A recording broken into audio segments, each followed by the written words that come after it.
Welcome to We Chat Divorce, hosted by Karen Chellew, Legal Liaison, and Catherine Shanahan, CDFA. Each episode, we sit down with divorce professionals and industry experts to provide insights and frank discussions about real people, real situations, and real divorce to help you achieve your best life post-divorce. This episode of We Chat Divorce is brought to you by My Divorce Solution, offering divorce financial planning so clients can secure the divorce settlement they deserve. Visit mydivorcesolution.com to request access. If you're listening and thinking, we're amicable, we just want to get this done, this episode is for you. Quick boundary before we start. We're not giving legal advice. We're talking about the financial realities that make divorce smoother or more expensive, no matter what legal path you choose. And just to be clear, contested and uncontested divorce have been longstanding options in California. What's new in 2026 is the joint petition option, which is simply a new way for some couples to start a case together.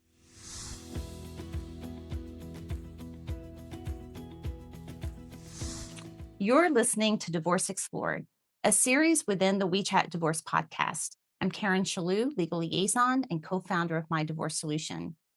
We here at My Divorce Solution help people get financially organized for divorce so decisions are built on accurate information and realistic budgets. I'm here with my co-founder, Catherine Shanahan. Catherine, when a couple says we're amicable, we hear that so often, right? Especially with people who want to get financially clear. They think they just need answers to a couple questions, and their intent is just to get it done.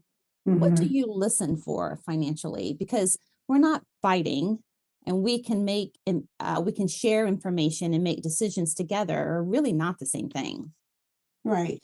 Well, there's two kinds of amicable. One is you're emotionally calm. So everyone feels like we're being amicable because we're getting along. No one's fighting. We're just saying we're going to agree to things. And it seems like everything is status quo. But then there's also financially transparent. If you're sharing numbers, are you willing to share the document to support that number? Because if you're being amicable, that means that you're being transparent. There's also the difference between making an agreement and having an understanding. So just because, your spouse may say you can keep the house because the kids will be happy there, you need to understand that you're probably negotiating something away to keep that home. And then you also have to remember not rushing into things, because you make these one-off agreements and you rush into it and then you feel like you made a mistake. And so it can turn very expensive because now you're starting back over again. So you really have to make sure that you're asking the right questions and getting the answers that you need to stay amicable and to make a good agreement. I agree with that. And I think a lot of people, to their credit, they want to be amicable and they start negotiating off of what they know, which is typically very limited, even though someone may know all of the components of their marital estate or what they think are the components. Once they understand the financial impact, their decision may change, and then amicable becomes a very different pathway, right, for them. Yeah. Yes. And amicable doesn't mean you're agreeing with everything the other party's saying. You do have a right to ask questions so that you're clear. It doesn't mean you're questioning your spouse by asking a question. It just means that you may need more information to be confident in the decision that you're making. So that's why the 2026 joint petition in California option is very interesting, not because it changes what divorce is, but because it may lower friction at the start for couples who are truly aligned. But the financial work doesn't change at all. You still need a complete picture: what you own, what you owe, what it costs to run life, what the two households will cost, and how the division will impact both spouses. I like the petition because you're giving both parties the benefit of the doubt of providing the information that you need, right? So if you haven't gone through the process and you're going to file, the other party gets served, and the language that the attorneys need to use is really ugly. And so couples who think they're being amicable, now one party goes and files and gets served with those papers, it becomes very tension filled. So that's what I like about this joint petition option, because it gives you the chance to submit your information. You don't need two attorneys collecting the same data if you're trying to work through it, and get a better understanding before you go down a path of letting other people speak for you. It also is good to know that you can work through your cash flow. You know, when you're talking about keeping the house, not keeping the house, if you two are sharing information, you can actually go through the process of learning what it costs to keep that house if you never had a handle on that before, because that's a big decision maker when you're deciding what asset to keep and what asset to negotiate for. And that's where our MDS financial portrait fits. The MDS financial portrait is designed to help people get organized and financially clear. So negotiations and joint petitions and disclosures are all built on accurate information. And it's my information from other attorneys we've spoken with that if you file a joint petition in California, you have the option to change that joint petition decision if things become more contentious. So that is something you would want to check with your attorney about or have a consultation if you are choosing to file a joint petition. But let's separate the headlines from the reality. As we stated, contested versus uncontested is not new. The new piece is the joint petition as a way to start together. And from a financial standpoint, starting together can reduce waste if cooperation is real.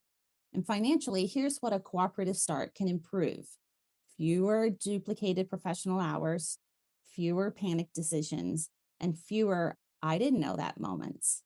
But here's what it cannot fix: it cannot fix missing data, unclear income, unknown debt, and unrealistic budgets.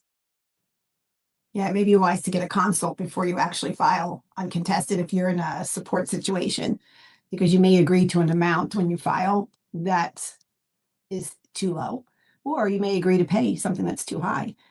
So, you know, Karen, what are your thoughts about getting a consult before filing it jointly? I think that would be very important. Even if you are not intending to retain an attorney right away, those consults can provide you with really good information about what your options are, what if things go south, and generally the process so that you can prepare for it and be in the know. Knowing your Mhm. options is key. Yeah, because I do see that there still could be a problem, someone holding back data.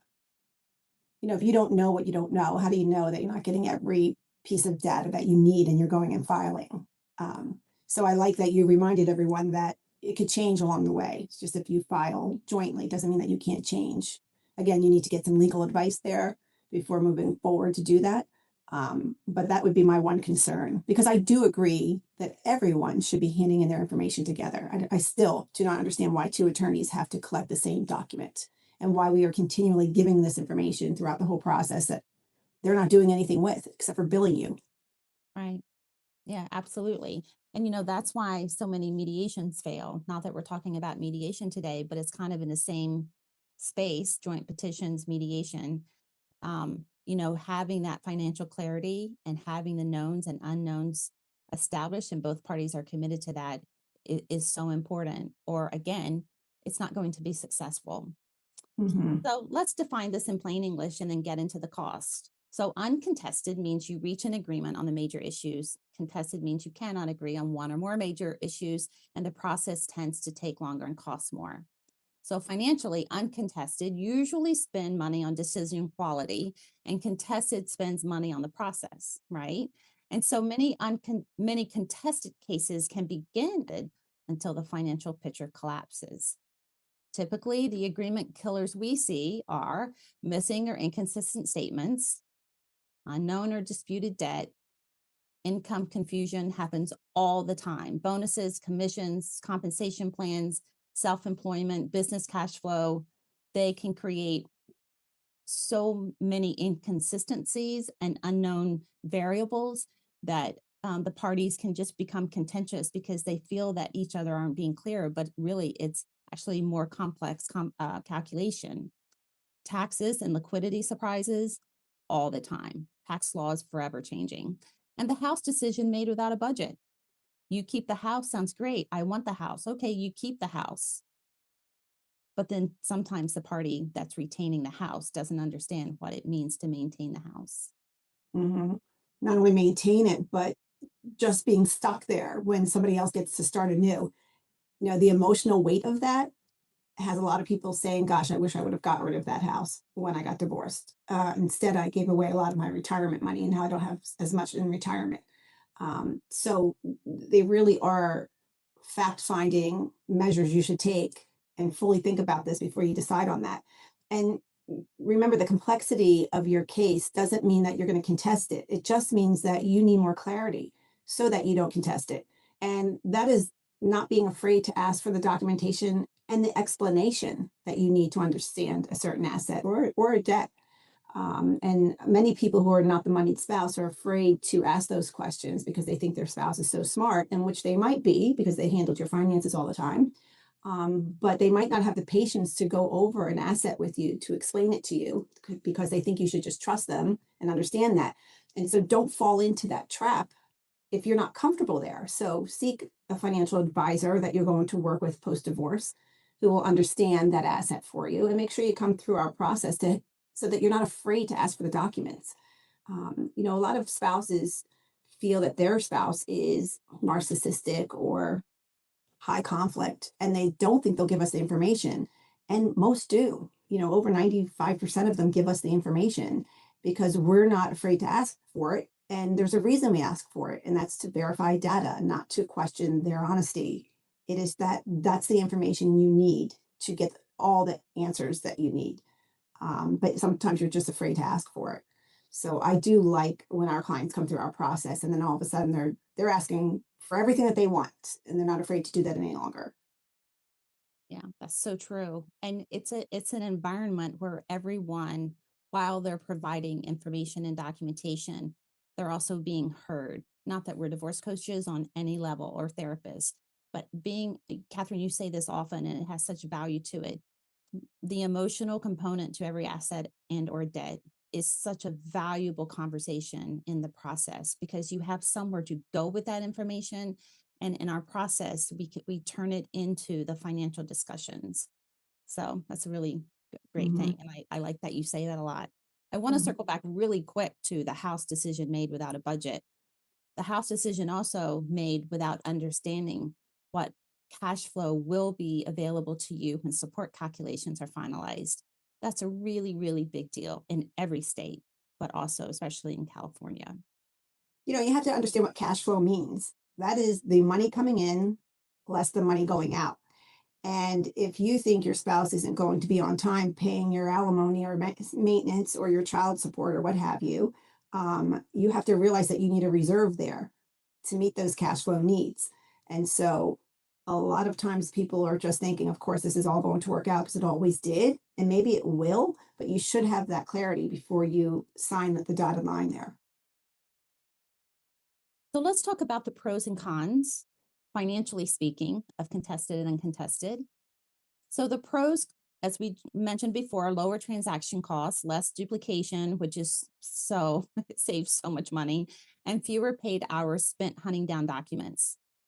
Fewer expensive surprises because you're working from verified information. Better control over trade-offs. You can make decisions intentionally instead of reactively. And you have faster clarity because it supports real two household planning. Now, for the cons, and to be clear, con number one is the rush discount. People agree too quickly because they want relief.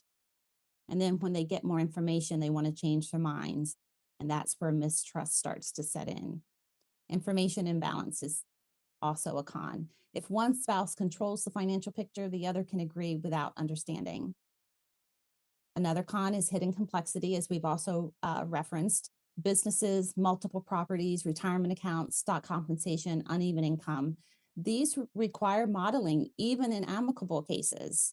And to Catherine's point, you can be amicable and still disagree. Amicable means you want the same resolution of agreeing to a division scenario, right? That could be amicable. So getting there, sometimes people have, not sometimes, most of the time, you have to have the conversation, and so many times it's uncomfortable, and sometimes it can be awkward, and sometimes it can feel contentious, but it still can be under that umbrella of amicable. Rushing definitely can be expensive because you make mistakes, right? The short of it all is that if you cannot explain your agreement in plain English and have an understanding of the impact to that agreement, then you are just not ready to sign it. So just make sure that you ask the questions you need to ask. When we're on and we're helping spouses negotiate, if it comes to that part of the process, a lot of the emotional feelings come out. And I think the plus to that is because we have that judgment free space, you get to hear the hurt from the relationship without us being therapists. But if somebody gets to say it to the other side, then they get to kind of exhale and say, okay, I got that out. Like I was hurt in this moment. Now I'm ready to make the financial decision because sometimes you do just want to be heard. And so if you're uncontested that and you can come to an agreement together, you're probably going to get that space that you want because you're never going to get that justice you want in the court system. And you never want two attorneys talking for you. They're not going to get it out either. So I do like working through the difficult process that allows for that because it's easier to move on past divorce if you have that space. Good feedback, Catherine. So let's go on to the financially prepared checklist. If you want the smoothest and least expensive path, do the hard work up front. Yes, it's tedious. Yes, it's time consuming. And yes, it can even be overwhelming, but it's key to your ability to be successful in a divorce settlement agreement. So here's what financially prepared actually means. Build your inventory of documents, your balance sheets, assets and debts, and anything that's easy to forget. Understand your cash flow baseline, what you want, but what you can also settle for, what it actually costs to run life now, and what it may actually cost to run life post-divorce, given the assets and debts you feel like you will be retaining. Build 2 post-divorce budgets, one for each household. Organize the documents so the numbers can be trusted. This is where you will save real money. And then pressure test settlement scenarios before you commit. Keep versus selling the home, different support assumptions, debt payoff timelines, retirement division impacts, reality check trade-offs. Not all dollars are equal. So many people do not understand this, especially in community property states. Cash is not the same as retirement dollars. A house is not the same as a brokerage account. Liquidity and taxes matter. And this is exactly why we built the MDS financial portrait.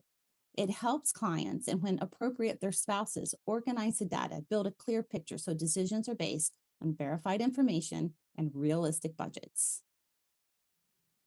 I'm glad you brought up comparing one asset to another. You don't just go down the columns and say, let's split everything 50-50 most times, because sometimes it's easier to keep one account in one party's name versus the other, or you're reconciling the numbers and the asset that you're keeping, you have to, give more money to the other side. So you do have to compare what the differences are. Make sure you're comparing an apple to an apple. So I'm glad that you mentioned those. The other thing, I love modeling it before you promising it. So we talk often about the house, like go see where else you would live if you did not keep the home that you're in, because it's really difficult to assume mortgages now or to refinance to get the other party's name off. And you have to have creative solutions to that, of which you can. There are many out there, I should say, but it's not always feasible. So take the exercise of going someplace else and seeing where you would live, drive there at night, drive there in the afternoon, in the morning to see what the neighbors would be, who the neighbors would be that you're surrounded by, and if you feel safe there. And think it's as exciting to start over somewhere else before you commit to keeping one of most people's biggest asset, which is their marital home. So you and your spouse are headed towards divorce. Both of you want to be amicable. You really feel that you can negotiate a fair and equal settlement. Some financial red flags need to be discussed. So slow down if any of these are true. You cannot access statements or account information. Income is unclear, variable, or disputed. Business and personal spending are mixed. How many times do we see this, especially when there's a family business? So common. There are unexplained transfers or new debt. One spouse is afraid to ask basic financial questions. And the plan relies on, it will work out somehow because we want to be amicable. It doesn't mean you have to become adversarial. It just means that you need structure and support before you lock in terms.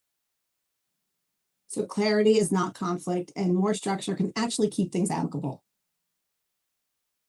Again, we're going to recap here. Contested and uncontested have long existed in California. The new 2026 joint petition option may help some couples start together, but it does not change the financial work underneath the divorce. If you want an amicable approach to stay affordable, prioritize financial clarity early, inventory cash flow documents, and scenario planning. Go ahead. I know the goal is to get divorced, but remember the goal is not just to be divorced. The goal is to be financially stable after divorce. So make sure that you're clear before you make very important decisions.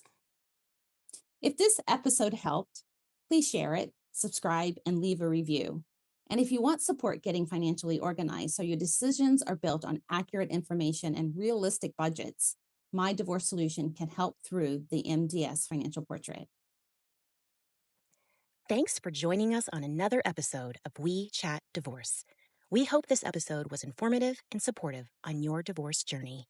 If you're looking for more support for navigating divorce with confidence and clarity, head over to mydivorcesolution.com for more podcast episodes, divorce events, and resources for your divorce. We'll see you back here for our next episode.